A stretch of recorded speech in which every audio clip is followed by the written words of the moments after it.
നാളെ ഡിസംബർ 12 വ്യാഴാഴ്ച. നാളെ KSU ആഹ്വാനം ചെയ്ത പഠിപ്പ് മുടക്ക് സമരത്തെക്കുറിച്ചും അതുപോലെ നാളത്തെ മഴ മുന്നറിയിപ്പുകളുമാണ് ഇന്നത്തെ വീഡിയോയിൽ പറയുന്നത്. വീഡിയോ ലൈക്ക് ചെയ്ത് കാണാൻ ശ്രദ്ധിക്കുക. വിദ്യാഭ്യാസപരമായ എല്ലാ അവധികളെക്കുറിച്ചുള്ള വാർത്തകളും വേഗത്തിൽ അറിയാൻ നിങ്ങൾ ഈ ചാനൽ സബ്സ്ക്രൈബ് ചെയ്യുക.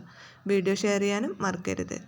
സംസ്ഥാനത്ത് വീണ്ടും മഴ കനക്കുമെന്ന് കേന്ദ്ര കാലാവസ്ഥാ നിരീക്ഷണ കേന്ദ്രത്തിന്റെ പ്രവചനം. ബംഗാൾ ഉൾക്കടലിൽ ശക്തി കൂടിയ ന്യൂനമർദ്ദം സ്ഥിതി ചെയ്യുന്ന സാഹചര്യത്തിലാണ് കേരളത്തിൽ മഴ ശക്തമാകുന്നത്. ഇത് പ്രകാരം സംസ്ഥാനത്ത് നാളെ അതിശക്തമായ മഴ മുന്നറിയിപ്പായ ഓറഞ്ച് അലർട്ട് 3 ജില്ലകളിൽ പ്രഖ്യാപിച്ചിട്ടുണ്ട്. ഇടുക്കി, എറണാകുളം, തൃശൂർ ജില്ലകളിലാണ് നാളെ ഓറഞ്ച് അലർട്ട് പ്രഖ്യാപിച്ചിരിക്കുന്നത്. പത്തനംതിട്ട, കോട്ടയം, പാലക്കാട്, മലപ്പുറം, കോഴിക്കോട്, വയനാട് ജില്ലകളിൽ യെല്ലോ അലർട്ടും പ്രഖ്യാപിച്ചിട്ടുണ്ട്. ഇനി നാളത്തെ പഠിപ്പ് മുടക്ക് സമരത്തെക്കുറിച്ച് പറയാം.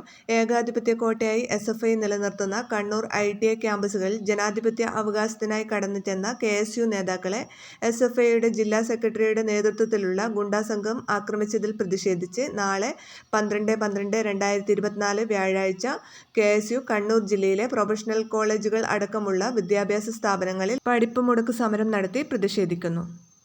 കണ്ണൂർ ജില്ലയിലെ പ്രൊഫഷണൽ കോളേജുകൾ അടക്കമുള്ള കോളേജുകളെയാണ് ഇത് ബാധിക്കുക. മറ്റ് സ്കൂളുകളെയൊന്നും ഈ പഠിപ്പ് മുടക്ക് സമരം ബാധിക്കുകയില്ല. അപ്പോൾ വീഡിയോ ഷെയർ ചെയ്യാൻ മറക്കരുത്.